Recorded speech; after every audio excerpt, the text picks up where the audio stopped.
नाशिक जिल्ह्यातील चांदवड, एक छोटं शहर पण इतिहासाने भरलेला. इथेच आहे एक अद्भुत वास्तू, रंगमहाल. 350 वर्षांपूर्वी बांधलेला हा राजवाडा आज आपल्या स्मृतींमध्ये हरवून चाललाय. पण आज आपण त्याचा इतिहास पुन्हा उजाळा घेणार आहोत.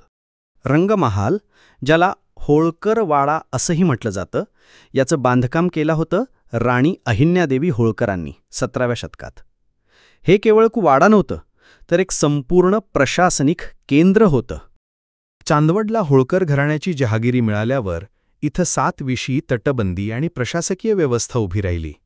या राजवाड्याच्या भिंतींवरती सुंदर रंगकाम आहे, म्हणूनच याचं नाव रंगमहाल.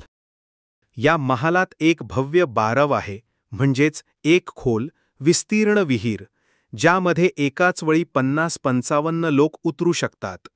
चारही बाजूंनी पायऱ्या, कमानी आणि भिंतीवर चित्रकाम, या सर्व गोष्टी या ठिकाणाच्या भव्यतेची साक्ष देतात.